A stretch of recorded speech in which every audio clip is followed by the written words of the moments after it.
For 10 years, Captain Titus led the second company to victory after victory, earning the respect of everyone around him. But everything was about to change. During a battle against chaos on the Forge World of Graia, he showed an unusual ability to withstand corrupting energies. He survived exposure to dark powers that should have destroyed him. To this day, no one could fully explain why he resisted the warp's touch, and that unanswered question cost him everything. Inquisitor Jerome Thrax seized him for questioning. He believed Space Marines were twisted weapons who required constant watching, and the captain had just done something no loyal warrior should be able to do. For the next 100 years, no one ever heard from him. His name was erased from the chapter records, his position given to another warrior, and the Ultramarines eventually presumed him dead. But in the shadows, his story was far from over. What happened to him during that century of silence and what he became because of it would reshape everything the Marines believed about one of their own.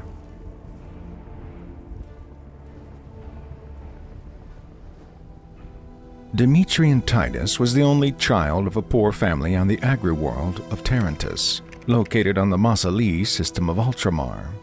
This was not one of the grand, civilized worlds that filled the realm of Primarch. Tarantus was a desert world, covered in domed agri-cities and moisture traps, where farmers worked to grow the food that sustained the populations of more important systems. The people who lived there understood labor, discipline, and service without expectation of glory. Because he grew up within the territory of Ultramar, the values of order and service shaped him long before he ever put on power armor. Unlike warriors drawn from feral worlds or death worlds, who had to be broken of their savage habits before they could serve, he came pre-formed with the mindset the Ultramarines wanted. He understood hierarchy and accepted duty. He did not question the system because he had been raised to be part of it. He was born roughly 80 years before High Fleet Behemoth first invaded Macragge, meaning he would spend much of his career dealing with the aftermath of that terrible invasion. While still a youth, the boy was chosen by the chapter's scout company selectors. The selection process was hard, designed to identify only those with the potential to become superhuman warriors. The trials tested physical endurance, mental strength, and genetic compatibility with the Ultramarine gene seed. Most candidates failed and many died in the attempt. But the young Demetrian passed every test.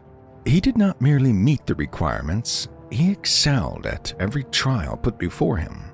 The selectors noted his exceptional focus and his complete lack of complaint during even the most grueling exercises. Where other candidates sought recognition for their achievements, the young boy simply completed each task and waited for the next one. This attitude, more than any single feat of strength or skill, marked him as exactly what the Ultramarines sought. The circumstances of his discovery were already unusual. A veteran scout named Matoras found the boy on Tarantus and recognized something rare in him. The boy showed no fear, no panic, no hesitation in the face of danger. That fearless calm made Matoras recommend him for induction immediately. Decades later, the warrior from Tarantus would repay that debt. The transformation from human youth to Space Marine neophyte involved years of surgical modification, hypno-indoctrination, and brutal training. Additional organs were implanted into his body over the course of this process, each one changing him further from the farm boy he had been. His bones were reinforced with ceramite, his muscles were enhanced with synthetic fibers, and a second heart was grown within his chest. By the time the process was complete, he stood over 7 feet tall and could survive wounds that would kill an ordinary man a dozen times over. The most important changes were psychological. He had been remade into a weapon of the Emperor, where his loyalty was absolute and his dedication unshakable. His years as a scout taught him the foundations of warfare that would serve him throughout his career. He learned to move silently through dangerous environments, to observe enemy positions without being detected, and to strike with precision when the moment demanded action. The scout company operated as the chapter's eyes and ears, gathering intelligence, and eliminating priority targets before the main force engaged. The young warrior proved exceptional at this work, and his patience and discipline allowed him to wait for hours in perfect stillness before taking the single shot that would change a battle's outcome. When he finally earned the right to wear power armor and join the battle companies as a full battle brother, he brought those lessons with him. He understood that war was not simply about strength or anger. It was about patience, observation, and striking at the right moment with overwhelming force. He moved quickly from a neophyte to a full battle brother. Within only 50 years of service, he already became a decorated warrior within the Ultramarines 2nd Battle Company. For a Space Marine, 50 years represented a fairly short time to achieve such recognition. Some warriors served for centuries in the same position, content to follow orders without seeking advancement. The warrior from Tarantus was different. Unlike many of his peers who sought personal glory, he had no desire for fame or self-promotion. He was content to serve in whatever role was asked of him, focusing entirely on the mission rather than his own reputation. The sources from White Dwarf 498 guide specifically note that his humility came naturally, contrasting him sharply with warriors like Cato Sicarius, who had to learn such self-discipline through hard experience. While nobles like Sicarius had to be forced to set aside their pride, Demetrian showed it from the beginning and reached captain before Sicarius ever did. Both First Captain Agamemnon and Chapter Master Marneus Calgar regarded him as a perfect example of what their chapter valued.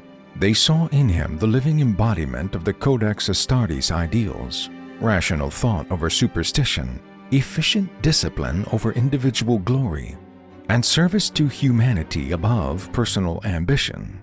For nearly a century, the warrior served as the sergeant of Captain Lucian Trajan's command squad. Under his captain's leadership, the young sergeant became an expert in destroying alien threats across the worlds of Ultramar. The decades spent at his commander's side taught him everything he needed to know about leading men against the most dangerous enemies in the galaxy. Trajan trusted him with increasing responsibility, sending him to handle problems that other sergeants might have failed to solve. A clear pattern was evident during this period of service. While other commanders were content to study reports and battle data from a distance, the sergeant developed a strong preference for personal experience. He believed the way to truly understand an enemy was to fight them directly, engaging dangerous threats at point-blank range to learn their weaknesses firsthand. This hands-on approach made him exceptionally effective, but it also set him apart from more conventional officers. The Ultramarines were known for their adherence to the theoreticals laid out in the Codex Astartes. Tactical doctrine, strategic planning, and careful analysis formed the foundation of their approach to warfare. He followed these principles, but he added to his book knowledge with direct observation. He would rather face a Carnifex in close combat to learn how it moved than rely solely on data reports compiled by others. The qualities that made him effective were already planting the seeds of his eventual downfall. His discipline kept him from questioning authority, and his dedication to service meant that he would accept any assignment, no matter how dangerous. These traits made him a perfect product of the Ultramarine system, a warrior who had risen through merit alone to command the Second Company. His later fall carried weight precisely because he had been the model others were expected to follow. But the warrior's first real test was already approaching. Hive Fleet Behemoth was coming for Ultramar, and it would leave his chapter in ruins.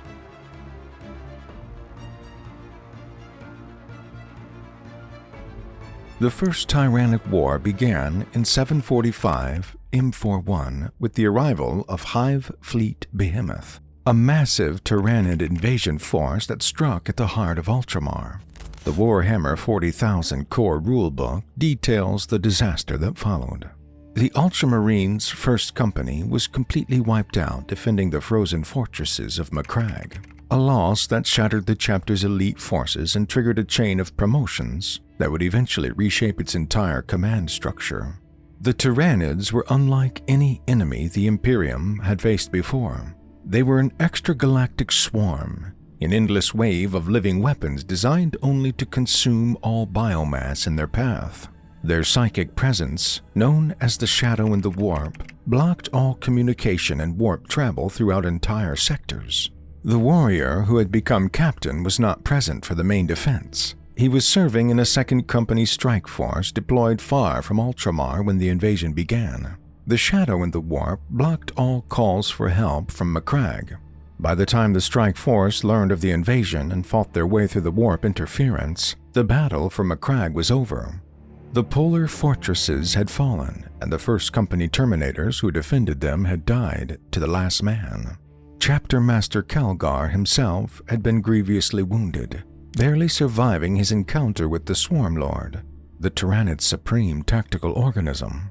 Upon arrival, the sergeant witnessed the aftermath of the greatest disaster in Ultramarine history since the Horus Heresy. The chapter he had served was broken, its elite destroyed, and its homeworld scarred. But while the main invasion had been stopped at terrible cost, the war against Behemoth was far from over. Surviving Tyranid organisms had scattered across the worlds of Ultramar. Without central control, they became even more unpredictable, attacking randomly and consuming whatever biomass they encountered. The cleanup missions that followed lasted for decades and provided him with his true education in alien warfare. Captain Severus Agaman was promoted to lead the rebuilt First Company after the original Terminators were slain. His senior sergeant, Lucian Trajan, became the new captain of the Second Company. The warrior from Tarantis was honored with the position of sergeant of the captain's command squad, placing him at the direct right hand of his new commanding officer.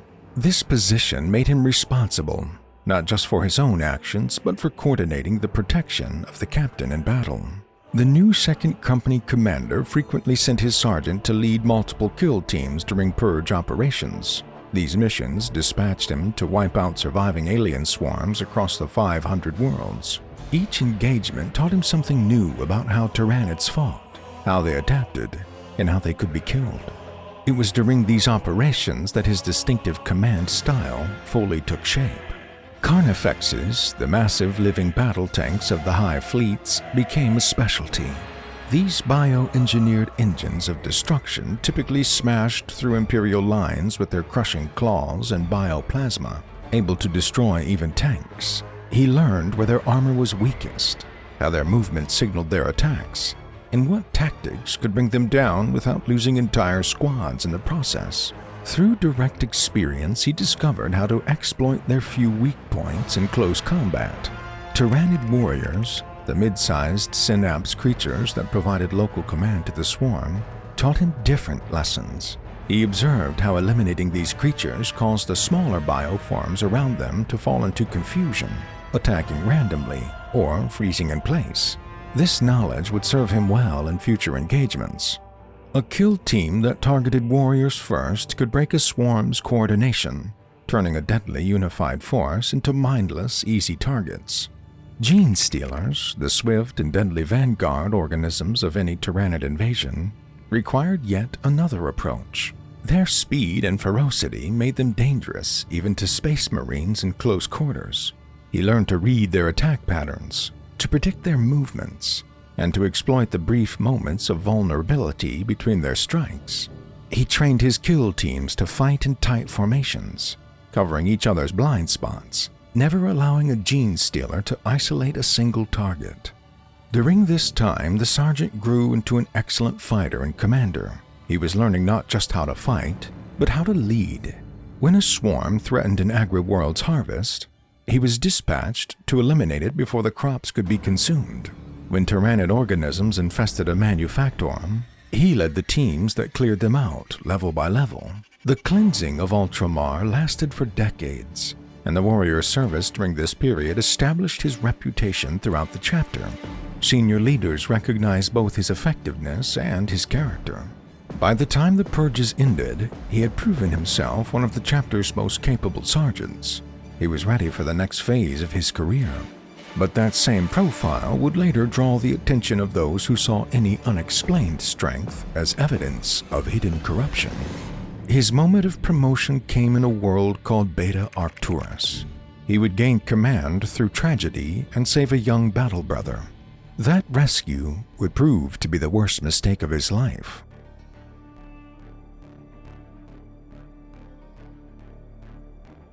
The conflict on Beta Arcturus was not supposed to be the warrior's moment of promotion. He was still a sergeant serving under Captain Lucian Trajan, still focused on his duties rather than his advancement. But war rarely respected such plans, and the campaign that followed would change the course of his entire career. The Ultramarines arrived too late, and the planet's cities were already burning. A Bealtan war host had invaded, and the Eldari had given the Imperial governor only a brief ultimatum to withdraw before launching their assault. By the time the strike cruiser Righteous Fury engaged the Eldari ships in orbit, the ground war was already lost for the defending Imperial forces. Captain Lucian Trajan wasted no time. He led a half-company assault force via drop pods and Thunderhawks, aiming directly at the enemy commander's location. Rather than fighting through the Eldari's defenses, he went straight for their leadership. Exactly the kind of precision strike the Ultramarines were famous for. The captain met the Eldari Altarch in single combat and killed her in a duel. Defeating an Altarch, the supreme battlefield commander of an Eldari force, presented a remarkable achievement. While his captain fought, the sergeant led the command squad against the Altarch's elite bodyguards. These aspect warriors were among the deadliest opponents any Space Marine could face. Specialists who dedicated their entire existence to mastering a single form of combat. The warrior from Tarantus personally killed 3 of them during the engagement. His preference for close-quarters combat, honed through decades of Tyrannid purges, served him well against enemies who specialized in speed and precision. He learned their attack patterns quickly and exploited their overconfidence. The Eldari expected clumsy giants who relied on brute strength. They found instead a warrior who matched their speed with experience and met their precision with brutal efficiency. The initial attack appeared to be a complete success. The enemy commander was dead, her bodyguards killed, the Eldari forces retreating in chaos. Victory seemed assured. But as the aliens pulled back, they struck one final blow that would have results no one expected. In their retreat, the spiteful Eldari captured a young, inexperienced battle brother named Leandros. The captain faced a decision that would define the final hours of his command. Leave a brother behind or pursue into enemy territory. For an Ultramarine commander, this was no choice at all. The Codex Astartes demanded that no battle brother be abandoned to the enemy. He refused to abandon the young warrior. He ordered his sergeant to secure the battlefield and await his return while he took a combat squad to rescue the captured brother. The Eldari had left the captive as bait. They drew the captain and his squad into a preset killing ground where hidden forces surrounded them. Captain Lucian Trajan was killed in the ambush. One moment, he was leading a rescue mission. The next, he and his squad were surrounded and dying. The moment he learned of the ambush, the sergeant acted without pause. He assumed field command of the entire strike force and led an immediate counterattack into the Eldari position. His decades of experience against alien threats served him well. He read the enemy's movements, predicted their escape routes, and cut them off before they could regroup. The Eldari expected their ambush to break the Ultramarines' will. Instead, they found themselves facing a force that struck back with disciplined anger. He coordinated the counterattack with the precision his captain had taught him, dividing his forces to surround the attackers, turning the Eldari's trap against them. He recovered his fallen commander's body from the enemy. He drove the remaining invaders from the planet for good. The mission his captain had started, the sergeant completed. Beta Arcturus was saved, though the cost had been terrible. After bearing his mentor's body back to the fortress of Hera on Macragge, the warrior faced an uncertain future. Chapter Master Marneus Calgar reviewed the Beta Arcturus campaign in detail. He examined the sergeant's decisions during the crisis, his command of the counterattack, his recovery of the fallen captain's body, and his successful completion of the mission despite the loss of his commander. The chapter master saw a warrior who had performed exactly as the Codex Astartes demanded. and the verdict was clear. The chapter master made the warrior's temporary field command permanent. The sergeant who had served for nearly a century under his mentor's command became captain of the second company in his own right. White Dwarf 498 publication records that for the next 10 years, he led his warriors to one victory after another, exactly as his predecessor had taught him. This was the last time the system worked normally for Dimitri and Titus. Performance led to promotion, and loss led to responsibility. The system functioned as intended, rewarding a warrior who had earned his position through blood and excellence. But the campaign on Beta Arcturus contained something else, a detail that would cast a long shadow over the new captain's future. The young battle brother whose rescue had cost Captain Trajan his life would reappear later in circumstances that no one could have predicted. The man whose life had been purchased at such terrible cost would become the instrument of his rescuer's destruction. For now, the warrior from Tarentus had achieved the rank he never sought. He commanded the second company, where they were tasked with protecting the shrine of Rabute Gilliman himself. He had risen through merit to one of the most honored positions in the entire chapter. Everything about his career suggested continued success. But then came the Forge World of Graia, and the captain had no idea he was walking into a trap that would cost him everything.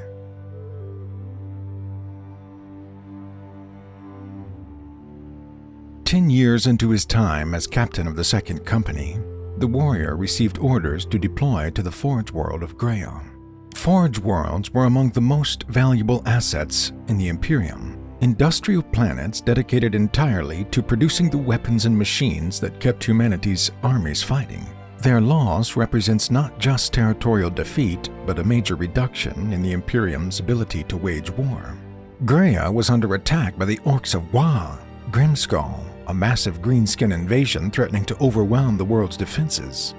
The Orks had arrived in staggering numbers, their rough but effective war machines grinding through Imperial defensive lines.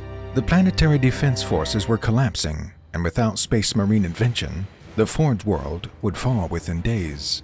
The captain's mission was clear: secure Graia's Titan Manufactorum and prevent the Orks from raiding its war machines.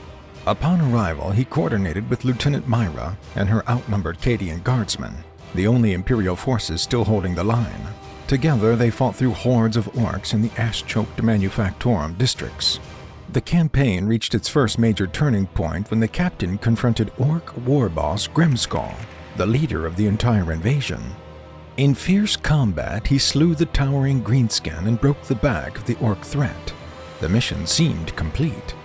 But the Ork invasion was only the surface of a much deeper crisis. The captain did not know he was being tricked from the start. A demon lived inside the possessed corpse of the Inquisitor Drogon of the Ordo Xenos. The real Inquisitor had been dead for some time, his body animated by a warp entity that wore his face and spoke with his voice. The creature guided the Ultramarine commander through the Ork invasion, leading him toward a chaos-fueled power source that the deceased Inquisitor had been experimenting with before his death. The Warhammer 40,000 character encyclopedia notes that the demon tricked the warrior into helping it access raw chaos energy, making him an unknowing part of the creature's plan. Every step of his advance through the Ork line served the demon's purpose, though he believed he was simply fighting to save the Forge World. The possessed corpse offered combat advice and intelligence on Ork positions, all designed to move the captain closer to its true objective. Meanwhile, a warband of Chaos Space Marines led by the renegade Lord Nemeroth was moving toward the Forge World's orbital spire. Nemeroth was a fallen warrior of the Imperium, a traitor who had given his soul to the dark gods in exchange for power. He planned to use the dark technology gathered at Graia to complete his rise to demonhood.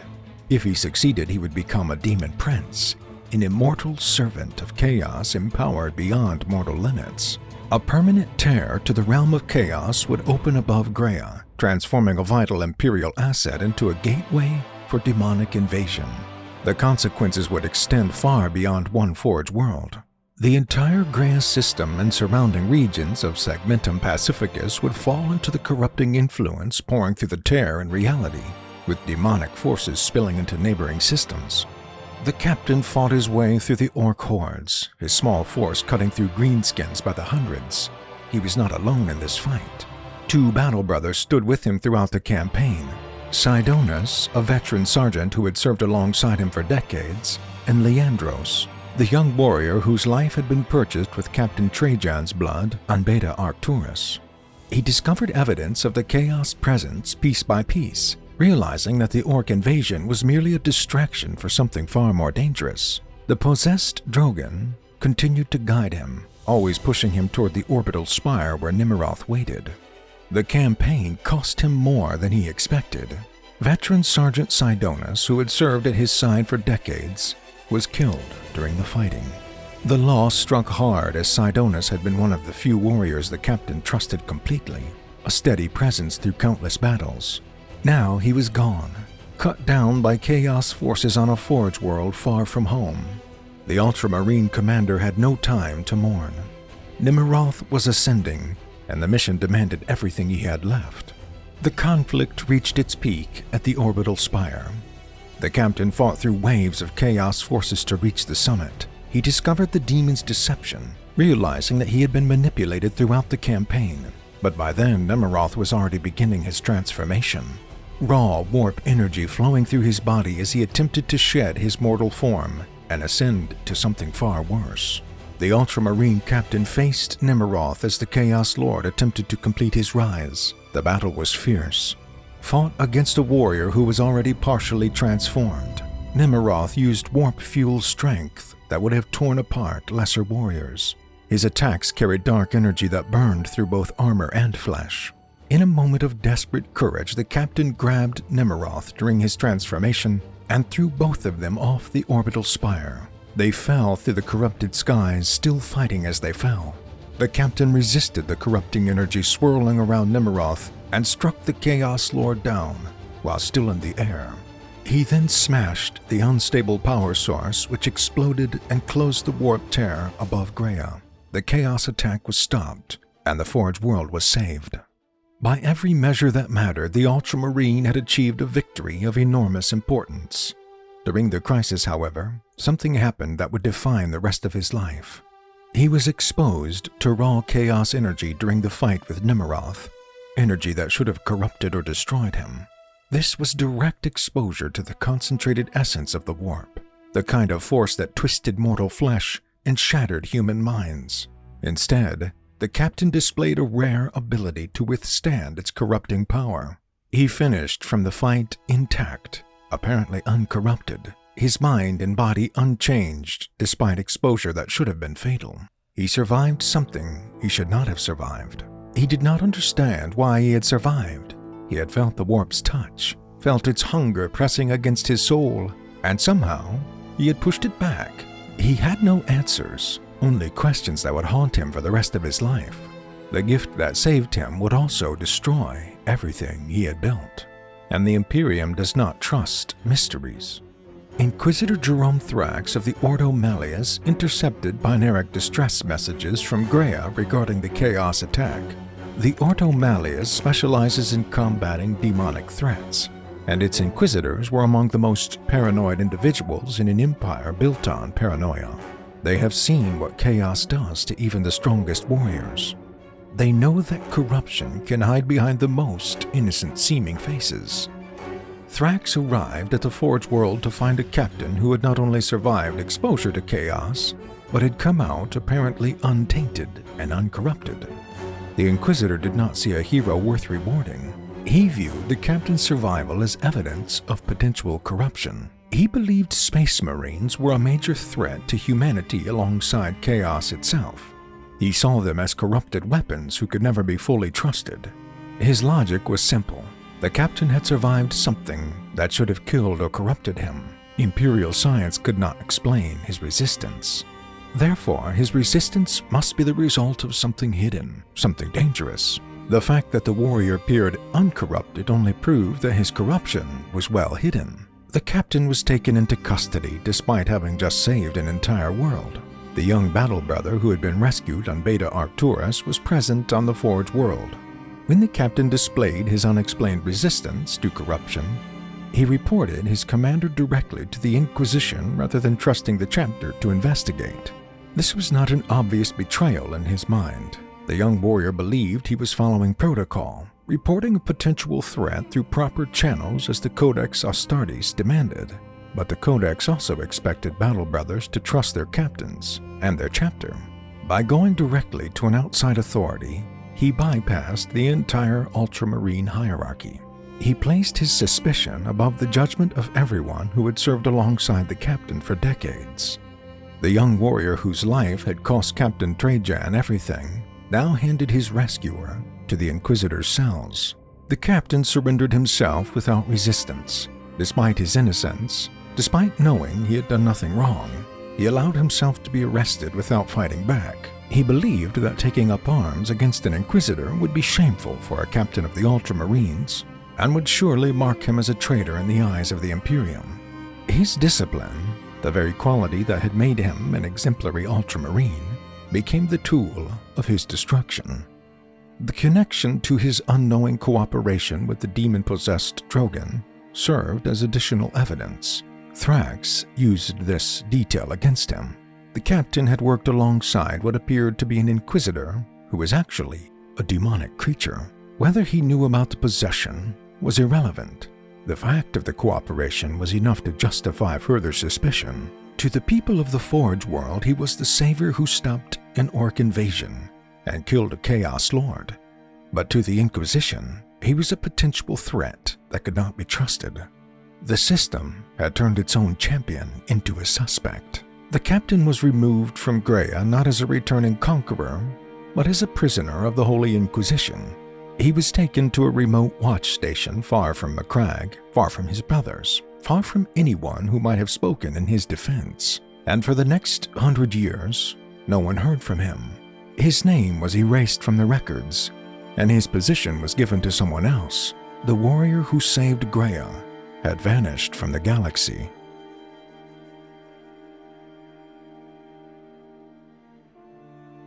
The 100 missing years of the warrior's life was not a gap in the records. He was not on secret missions or undercover work. He was not protecting the Imperium from the shadows.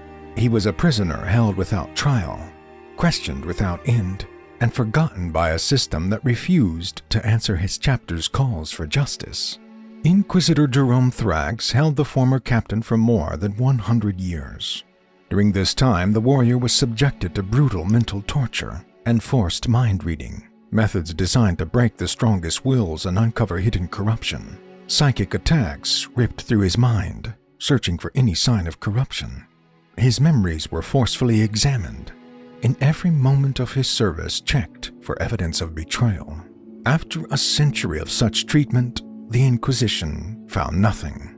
No sign of corruption was ever discovered in the prisoner. He remained a loyal servant of the Emperor, pure in mind and soul throughout his entire imprisonment. His rare ability to withstand chaos was exactly what it appeared to be, an unexplained strength that showed no sign of corruption. Every test confirmed his loyalty and every examination proved his innocence. Yet, the Inquisitor refused to release him. To Thrax, anything unexplained was potentially dangerous. The fact that no corruption could be found did not mean no corruption existed. It meant only that the corruption was hidden too well to detect. The very thoroughness of the prisoner's evident purity became evidence against him. A truly pure warrior would have been killed by the warp exposure on Graia, so survival itself was suspicious. This logic was impossible to escape. Innocence could always be reframed as evidence of cleverly hidden guilt. The Inquisitor had a history of extreme actions against Space Marine chapters. He had previously attempted to seize Darnath Lysander of the Imperial Fists to establish his purity, but was overruled by other authorities. With the Ultramarine captain, no such help occurred. Thrax's will went unchallenged. During the same period the imprisoned warrior suffered in his cells, Thrax declared 6 chapters excommunicate traitores, branding them as traitors to the Imperium. He destroyed what he could not control, and he held what he could not destroy. Meanwhile, on Macragge, the chapter did not forget their missing commander. Chapter Master Marneus Calgar sent numerous requests to the Holy Orders of the Inquisition, demanding the warriors' return. The Codex, Space Marines, novel records these appeals, yet the Inquisition dismissed them anyway. His requests were either ignored or buried within the Inquisition's many layers of secrecy. Even the Lord of Macragge, one of the most respected figures in the entire Imperium, could not penetrate the endless layers of secrecy within the Holy Orders. For years, no word reached the Fortress of Hera regarding either the Inquisitor or his prisoner. Eventually, the chapter had no choice but to accept the obvious conclusion. Their captain was gone, probably dead, and would never return. His name was removed from the chapter records. The warrior's position as commander of the Second Company was filled by Cato Sicarius, the proud warrior who had once been compared unfavorably to his humility. Those who remembered could see the bitter truth. The position that Demetrian Titus had earned through humble service now belonged to a warrior known for his pride, but the chapter had no choice but to move on. The prisoner spent his imprisonment in a frozen sleep cell at a remote southern watch station, preserved between questioning sessions. He did not age during this time or experience the passing of years in any normal sense. He simply existed in darkness, awakened from time to time for another round of mental torture, then returned to cold storage when nothing was found. He received no word from his chapter during his entire imprisonment. He did not know about Calgar's petitions. He did not know that his brothers had tried repeatedly to secure his release. He only knew silence, isolation, and the endless accusations of an inquisitor who would never be satisfied. The psychological damage of this experience went deep. He came to believe that his chapter had abandoned him to his fate. He believed that he had brought shame upon the Ultramarines, that his unexplained survival had tarnished the chapter's honor. The century of torture and isolation convinced him that he was unworthy to bear the symbols of Rebute Gilliman.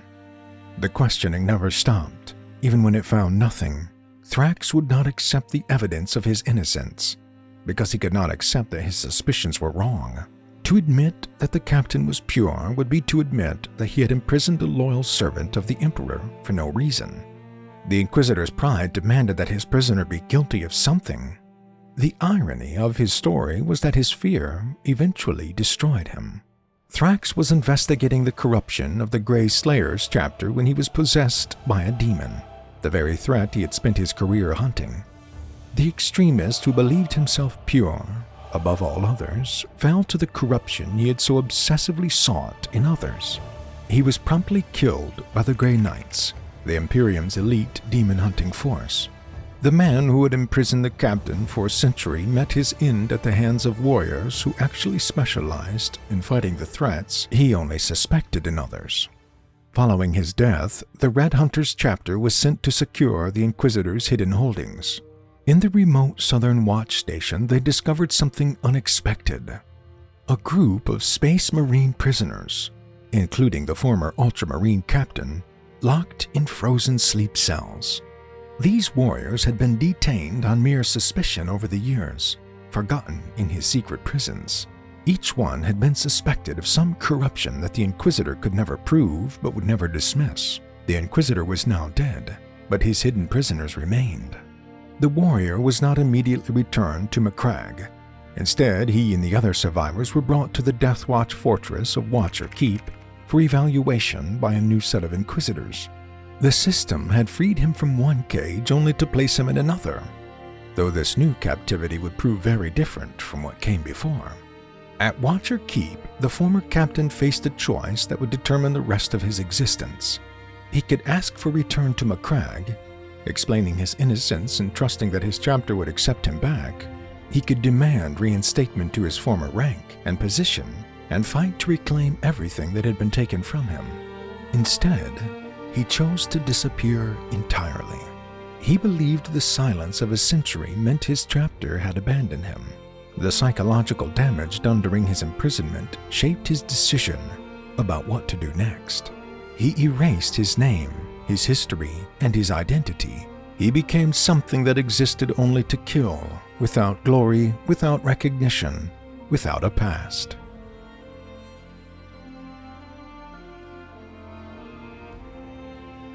He entered the Death Watch as a Black Shield, a warrior who scrubs all icons and colors from his armor and refuses to reveal his true name or chapter. The Codex Death Watch describes these warriors as those who refuse to reveal where they came from. They serve without acknowledgement of their origins, with their past deliberately erased. He took the name Nullus, meaning nobody in Low Gothic. He chose this name on purpose. He wanted to be forgotten, to fight without recognition, and to die unknown. If he fell in battle, no one would mourn him. Watch or Keep was commanded by Watchmaster Vadrian Chenol, who enforced the doctrine of no tolerance, no compromise, and no peace with any alien species. This was exactly what the Broken Warrior needed. The Death Watch offered purpose without identity, and service without recognition. He could throw himself into battle against the galaxy's Xenos threats, and eventually find the death he believed he deserved. The unnamed warrior threw himself into the work with the same dedication he had once shown the Ultramarines. His century-old skills proved immensely valuable in his new role. The Death Watch specialized in fighting alien threats, and his decades of experience against Tyranids, following Behemoth, made him an expert in exactly the kind of warfare they practiced. Malleus kill teams acted as monster slayers, using heavy thunder hammers designed to crack the thickest xenoform armor. His close combat expertise, honed through countless engagements at point-blank range, made him a natural fit for such operations. Where other warriors might hesitate before engaging the galaxy's most dangerous creatures, he welcomed the challenge. His decades of experience fighting Tyranids, killing Aldari aspect warriors, and battling chaos on Graia had prepared him for exactly this kind of specialized warfare. While all Death Watch recruits underwent hypno-indoctrination to learn Xenos' weak spots, the warrior who called himself Nullus already knew them from direct experience. These weak points came to him naturally during every fight. He did not need to be taught what he had learned through blood. He earned recognition for his effectiveness within Kill Team Caesarion without ever revealing who he truly was. He did not boast of his former rank or speak of his time as a captain. He simply fought. His brothers in the Death Watch respected his skill without knowing the legend that stood beside them. They saw a Black Shield who fought with unusual precision, whose combat instincts seemed sharpened by centuries of command, but they asked no questions. The Death Watch did not dig into the past of those who wished to forget. For decades, he served in the shadows, waiting for the death that would finally end his story. Each deployment offered the possibility that this mission would be his last. Each battle brought him face to face with creatures that had killed countless space marines before him. He welcomed these encounters without fear. That death nearly came during the Fourth Tyrannic War. The Codex Tyranids book records that Hive Fleet Leviathan appeared in the Galactic West, launching the largest Tyranid invasion the Imperium had faced since Behemoth. The swarm that the warrior had first fought as a young sergeant had returned in numbers far greater than the original invasion. World after world fell to the endless consuming swarm. Kill Team Caesarion was deployed to the Residius system to help defend the planet Kadaku against the advancing swarm. Their Corvus Blackstar gunship, a specialized craft designed for surgical strikes into the heart of Xenos hosts, carried them towards the planet's surface. They expected a difficult engagement against overwhelming numbers. They did not expect their gunship to be shot down by flying Tyranid creatures before they could reach their target. The mission began like countless others. His kill team consisted of brothers Darius, Baron, Alifar, and Khosrus, all tasked with deploying a virus bomb into the planet's atmosphere. The weapon was designed to slow the Tyranid advance by spreading a biological agent through the swarm. Their Corvus Blackstar never reached the drop zone. Flying Tyranid creatures tore through the gunship's body and sent it spiraling into enemy territory. The warrior who called himself Nullus survived the impact. His brothers were not so fortunate. One by one, the swarm claimed them. Darius fell first, then Baron, who was cut down while defending their position. Alifar died, buying time for the mission to continue. Khosrus held the orbital launcher facility until his last breath, waiting for a bomb that had not yet arrived. The Black Shield fought alone, cutting through wave after wave of Tyranids. with nothing but his bolter and his will to survive. He recovered the virus bomb from the crash site and carried it through kilometers of enemy territory. When he reached the orbital launcher, the facility was crawling with enemies. He cleared it alone, activated the machine spirits that controlled the launch sequence, and watched the payload streak into the sky. The virus would spread through the Tyranid forces and slow their advances across the entire planet. The mission was supposed to be complete. Then the Carnifex found him. The creature was a living war machine, a monster designed to break through walls and crush tanks beneath its claws. He had killed dozens of them throughout his career, but this one caught him at his weakest. The battle was brutal and short. His body was broken, his organs failing. His kill team dead across the battlefield behind him. He recorded a final message to any Imperial unit that might recover the log, noting that his brothers had all been slain by Tyranids, and that the virus bomb had been successfully launched. He lay, dying, on an alien world, where his true identity was still unknown to anyone who might find him. The death he had sought for decades was finally upon him. Then, something unexpected happened. As his life faded, an Ultramarines strike force arrived in the system aboard the strike cruiser Righteous Fury, the same vessel that had carried him to his promotion on Beta Arcturus centuries earlier, now served as the platform for his rescue. The strike force had been deployed to Kadaku as part of the wider campaign against High Fleet Leviathan. They found the dying Black Shield among the wreckage and recovered him for evacuation. They did not yet know who he was, only that he wore the unmarked armor of a warrior who had chosen to forget his past. The chapter had found their lost captain by chance, though it would take time before they understood what they had recovered. His body had been shattered by the Carnifex's assault, and without immediate intervention, he would die within hours. The warrior who had sought unknown death in the Death Watch was instead brought back to his chapter, where his true identity was about to be revealed, despite his efforts to keep it hidden. He was found, but he was dying, and his chapter would have to remake him entirely if he was going to survive. And even then, what do you do with a captain who has been erased for over a century?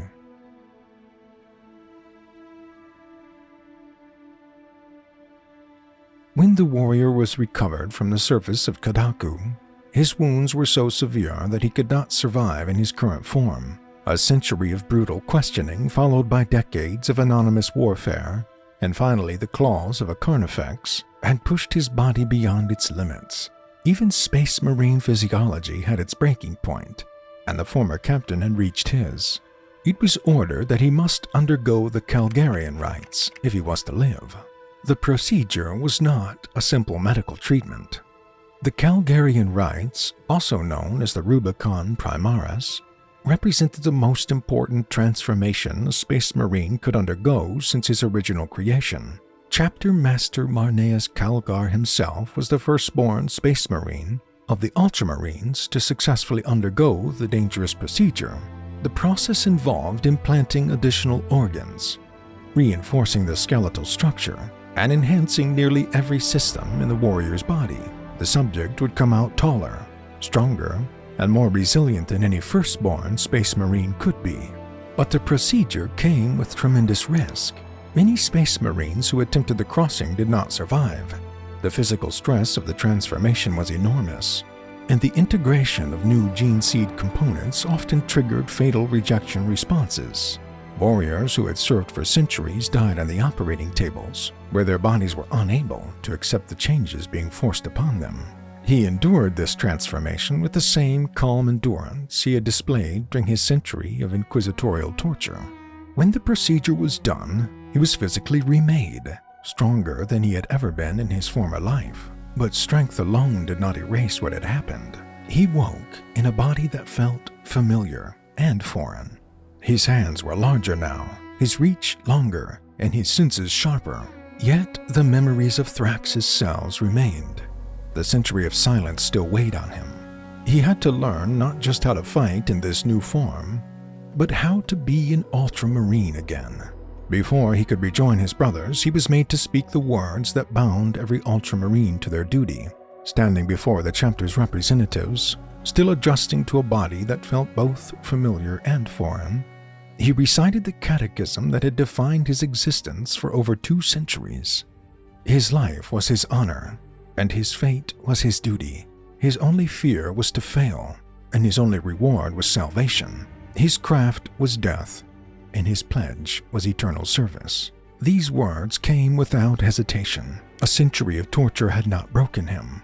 Decades of anonymous service had not erased who he was. He remained what he had always been, a son of Guilliman, bound to the Emperor's service until death claimed him. But his return came with conditions. His brothers would know he had served in the Death Watch, an honorable posting that many Ultramarines hoped to achieve one day. What they would not know was that he had served as a Black Shield, a warrior who had deliberately erased his chapter markings and refused to acknowledge his origins. Chapter Master Calgar had ordered this detail removed from the records to protect him. If anyone ever found out the truth, they would start asking questions. The same suspicions that had locked him away for a century would surface again. Calgar had offered him a second chance, and Titus was determined not to waste it. Physical recovery was only part of the challenge. The warrior had been gone for more than a century. The chapter he returned to was not the chapter he had left. New warriors served in positions that had once belonged to those he knew. Old comrades had died in battles he never witnessed. And most importantly, the entire structure of the Imperium had changed. Rabute Guilliman, the father of the Ultramarines, had returned and walked among them once more. The returned warrior had missed it entirely. While he rotted in Thrax's cells, the greatest event in 10,000 years had reshaped the Imperium. Other warriors spoke of seeing the Primarch in person, of fighting beside him during the Indomitus Crusade. He could only listen. He had been absent for the moment every Ultramarine dreamed of witnessing. It was one more thing the Inquisitor had stolen from him. He was then restored not as a captain, but as a lieutenant. Captain Sevastus Acheron made his concerns clear from the first meeting. The captain told him directly that he had concerns about the warrior's return. There could be questions and suspicions. He could not afford another problem among the men. The Fourth Tyrannic War was already pushing the chapter to its limits, and internal conflict would only make things worse. The warrior who had once held Acheron's position simply asked if that would be a problem. The captain studied him for a moment, then answered that it would not be. There was no ceremony, no welcome, no acknowledgement of who he had once been. He was given a squad and pointed toward the enemy. That suited him perfectly. He had not returned to reclaim glory or demand recognition. He had returned to serve, and service meant following the orders of a captain young enough to have been a scout when the returned warrior was leading the Second Company against Chaos Lords. The chapter needed to evaluate his capabilities and ensure his loyalty before restoring him to command. More than a century had passed since he last led Ultramarines in battle. The galaxy had changed, and their doctrine had evolved. Trust had to be rebuilt through demonstrated service, not assumed from ancient achievements. He was given command of a squad that included 2 warriors who would prove essential to his reintegration. Gadriel was a battle brother who did not trust the returned warrior at first. The young Sergeant Stout went deeper than just being cautious of an outsider. He did what any disciplined Ultramarine would do when facing someone new in his chain of command. He searched the chapter archives, and what he found troubled him. During a mission on the planet's surface, the sergeant confronted his lieutenant directly, stating that the warrior had once been captain of the Second Company and that he had disappeared over a century ago. Other warriors might have changed the subject or demanded respect for rank. The lieutenant simply kept walking toward the objective. He told the young warrior that he had served the Emperor elsewhere. Gadriel pushed further, pointing out that the Death Watch kept records and that there would be proof of his service. The lieutenant answered that there were no records for a Black Shield. The sergeant did not know how to respond. A Black Shield was a warrior who had deliberately erased his chapter markings, who had scrubbed his armor of all symbols and refused to speak his name or origins. It was a choice made by those running from disgrace, seeking punishment for sins, or hiding from crimes too great to face. The young warrior sounded horrified when he responded, insisting that he would die for the colors of the Ultramarines and that he could not understand why anyone would erase them on purpose. The lieutenant was silent for a moment before answering. He explained that he had been accused, and his time as a Black Shield was his punishment. Gadriel demanded to know what he had been accused of.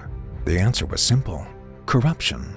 The word was so serious that Gadriel almost reached for his weapon, but he stopped himself. The lieutenant saw this but showed no reaction. After all, he had faced worse suspicions than this. He had survived worse accusations. He explained that the Inquisition had held him for over 100 years and that they had found nothing. He was released and served in the Death Watch until this chapter recovered him. Those were the facts. What the battle brother chose to believe was his own choice. He walked on toward the sound of battle, leaving the sergeant to decide whether to follow a warrior who had once been stripped of everything, including his name.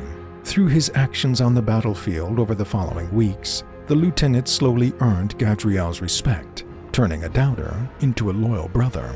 Chiron was another lieutenant serving in the 2nd Company, a decorated officer whose loyalty was absolute and whose reliability never failed. He and the returned warrior fought as equals under Captain Ackerman's command, and the two developed a shared respect born of fighting together. But the campaign against the Thousand Suns tested Chiron in ways he had not expected. When the traitors showed themselves, his discipline broke apart.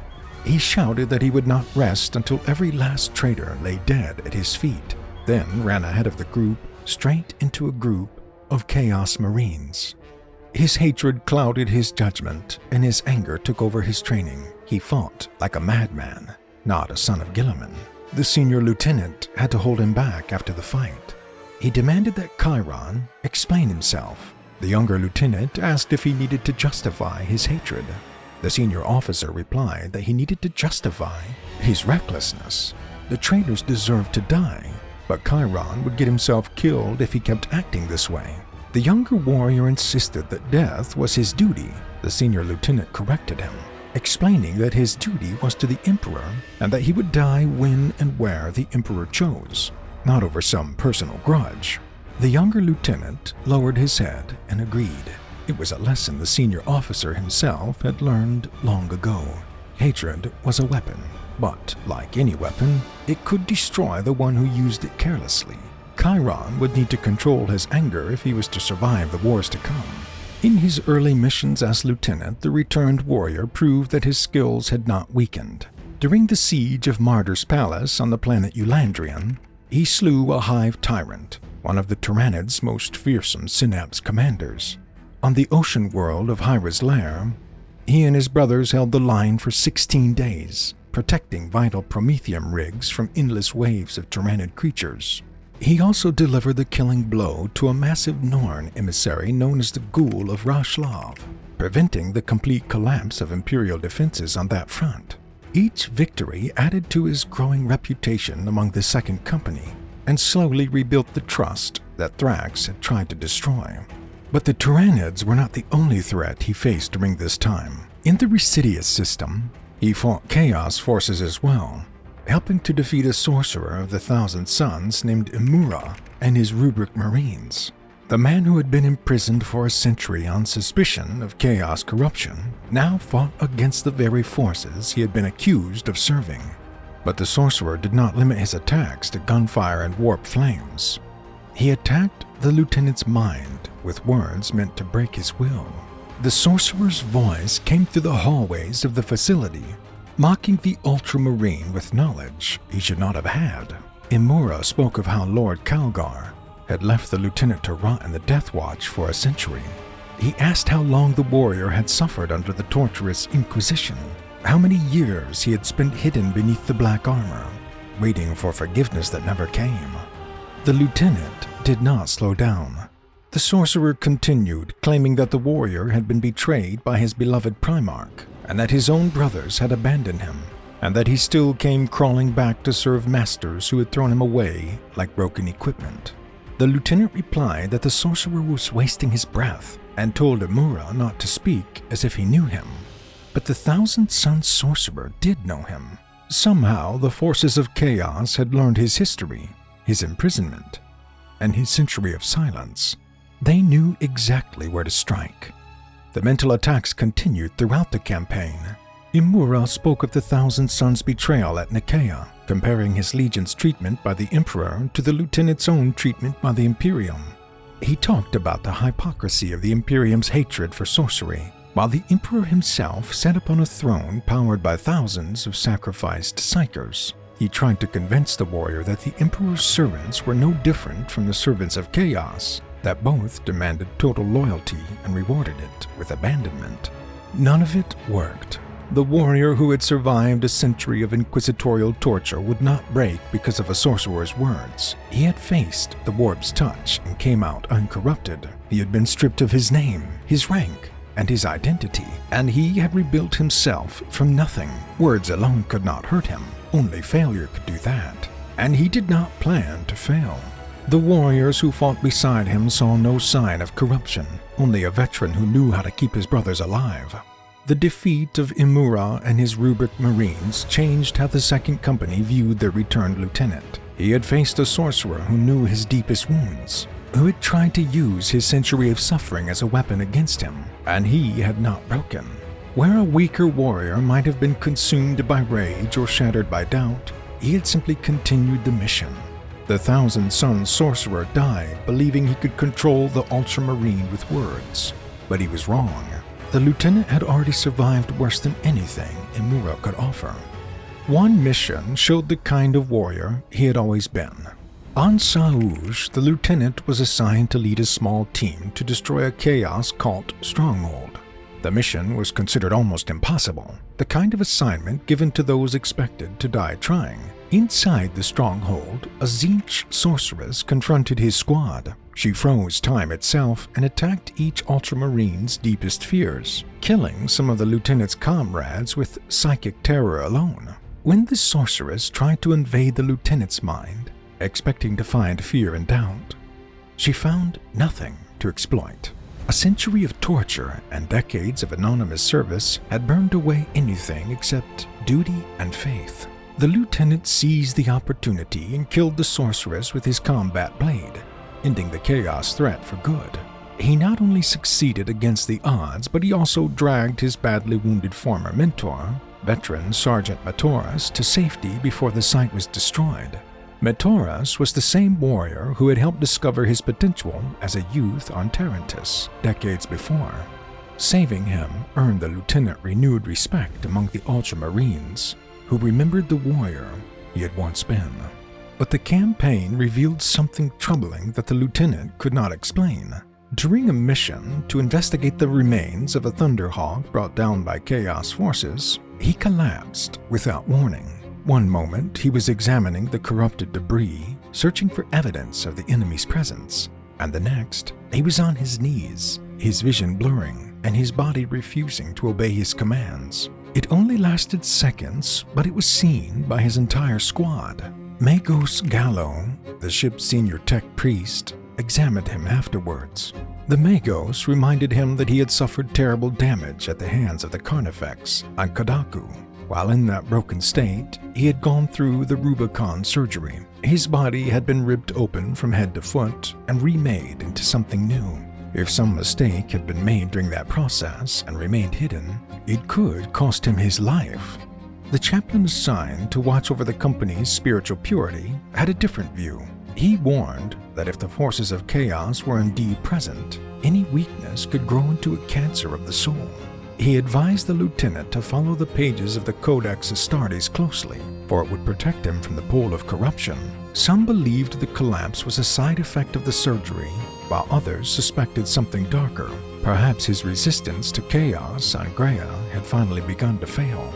Perhaps the corruption the Inquisition had spent a century searching for was finally showing itself. The lieutenant told the chaplain that his faith was strong and that he would not fail, but the questions remained, and the sorcerer leading the Thousand Sons war band they were hunting seemed to know exactly which wounds to target. The publication White Dwarf 498 lists him as Lieutenant Titus in the records of this period.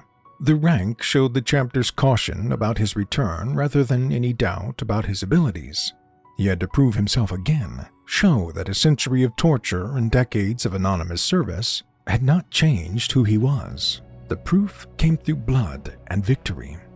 Chapter Master Marneus Calgar presented him with the laurels of victory before the assembled warriors of the Second Company, declaring that Lieutenant Demetrius Titus's decisive actions had saved the system from ruin.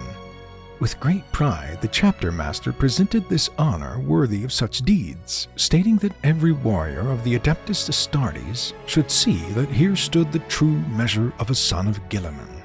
For the glory of Ultramar, the company responded together with courage and honor. Calgar dismissed them, but signaled for the lieutenant to stay. When they were alone, the chapter master spoke words that hit harder than any blow the warrior had suffered in battle. He asked for forgiveness, that it had taken him so long to bring his brother home. The lieutenant tried to respond, but Calgar continued. The chapter master explained that his anger had been fierce when he learned of the warrior's detention. He had sent request after request to the holy orders of the Inquisition, but they had dismissed them all. In their arrogant suspicion, the Inquisition had failed to see the truth, that no evil would ever overcome a devotion such as the one the lieutenant had shown. From a century of isolation, a century of believing his chapter had abandoned him, and centuries of thinking he had brought shame upon the Ultramarines, and now, standing before the chapter master himself, the warrior learned that Calgar had fought for him the entire time. He thanked his lord. Calgar told him there was a mission. It would take him away from the Second Company for a time. The chaplain would brief him on the details, as it was he who had suggested the lieutenant for the task. Whatever the mission was, wherever it led, the warrior would see it done. He had been given a second chance, and he would not waste it. His return caused lasting concern among some battle brothers. Not everyone believed that a warrior who had spent so long away from the chapter could be fully trusted. Some questioned whether his unexplained resistance to chaos might point to something hidden, something that a century of questioning had somehow missed. The same suspicions that had imprisoned him under the Inquisitor remained in some minds. Chief Librarian Tagurius, one of the most powerful psychers in the Imperium, also examined him and confirmed he was free of any taint. The judgment of the chapter's highest leaders was enough to silence any doubt, at least officially. The warrior would have to prove himself through action, not words. His return brought him face to face with a ghost of his past. The young battle brother who had reported him on Graia had not been punished for his actions. No discipline was ever given to the accuser. What became of him after Graia remains unclear in the chapter's records. Whether he rose through the ranks, whether he came to regret his decision, whether he ever learned the truth of what happened to the man he accused, none of this was known for certain. What was known was that the returned warrior never sought revenge. He never demanded answers or accountability. He simply continued to serve, focusing on the mission, as he always had. Whatever he felt about his former accuser, he kept it inside. The past could not be undone, and thinking about it served no purpose. The returned warrior responded with the same discipline that had defined his entire career. He had lost a century to suspicion and silence. He would not lose anything more to bitterness. But he would not remain a lieutenant forever. The chapter had greater plans for him, and the realm of Ultramar was about to need him more than ever.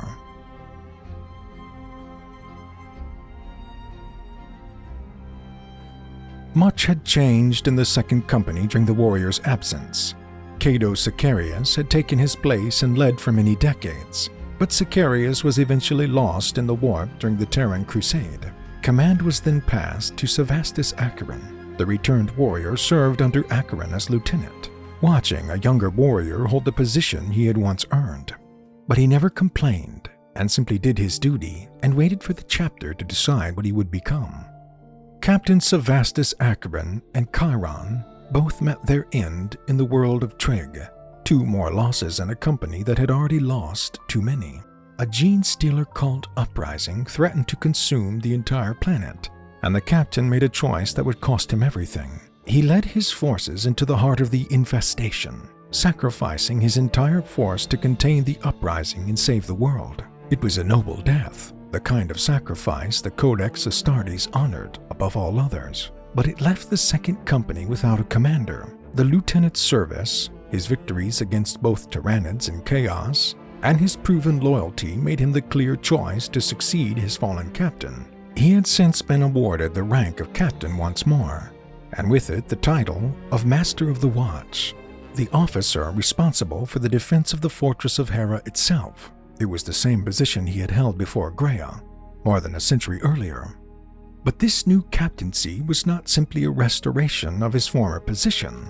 The 500 Worlds Titus narrative expansion materials record that he had been placed at the center of a campaign to reclaim the 500 Worlds of Ultramar, a mission that spanned an entire sector of space.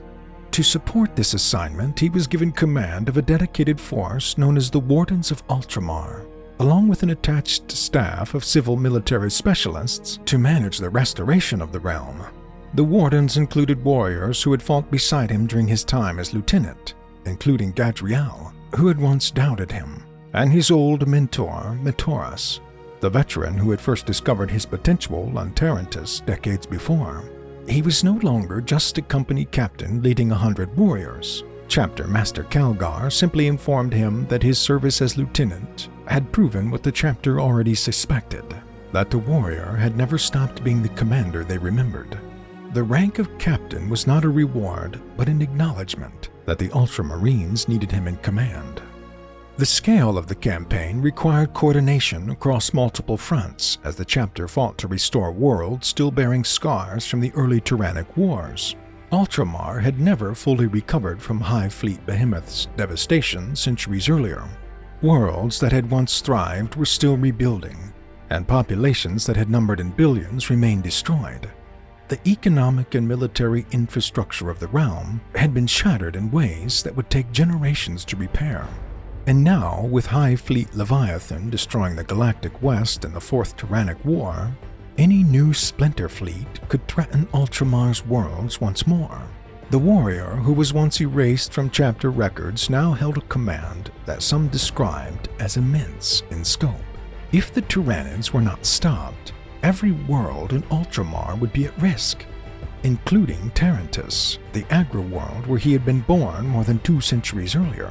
The farm boy who had left his home to become a space marine might one day be called upon to defend the fields where he once worked. His experience made him uniquely suited for this assignment. He had fought Tyranids since the aftermath of Behemoth, more than 2 centuries earlier. He understood their tactics through personal experience rather than theoretical study. He had survived everything the galaxy could throw at him, from Aldari ambushes to chaos attacks, to inquisitorial torture, to Carnifex claws. Yet even his centuries of experience could not prepare him for everything.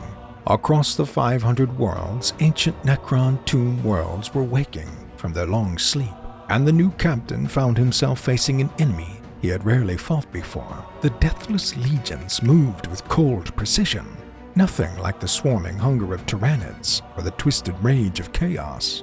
He adapted as he always had, learning their patterns through direct engagement, finding their weaknesses through blood and trial.